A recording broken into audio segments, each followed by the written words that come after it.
La première des choses, la première des pistes, alors ça va peut-être vous paraître étonnant, c'est que ne donnez pas forcément de marque d'affection à l'autre sans qu'il ait demandé et toujours. Alors c'est bien de donner à l'autre en permanence.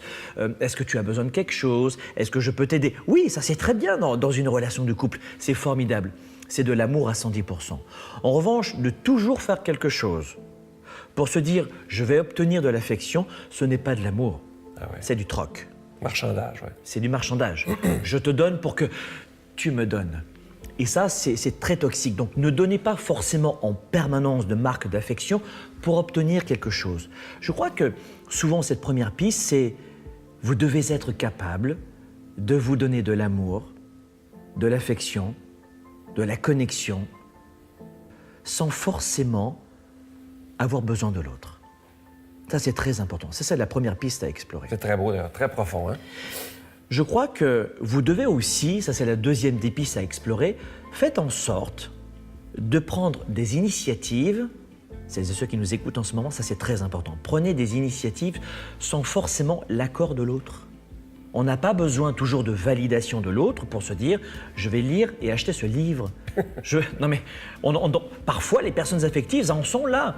Est-ce que c'est possible que je puisse manger ce que je veux, de lire ce que je veux, d'aller promener, de faire une soirée, un party avec des amis, d'aller faire une séance, un spectacle, sans forcément ta validation?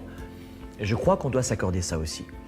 Il y a une troisième piste, ça t'intéresse? Oui, tout à fait. Listez sur une feuille maintenant à la maison tout ce que vous avez accompli dans votre vie sans les autres.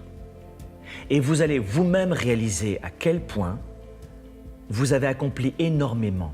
Et vous étiez avant la relation une personne déjà riche de cœur, de spiritualité à l'intérieur, riche de dons et d'émotions, de partage et d'amour pour les autres.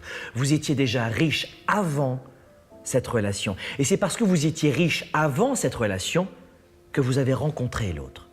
Donc si aujourd'hui vous éteignez cette richesse que vous aviez déjà avant, l'autre, au lieu de le garder, vous allez le repousser. Listez sur une feuille tout ce que vous avez accompli, même de plus petit. Ouais. On n'est pas obligé d'avoir accompli des monts et des merveilles.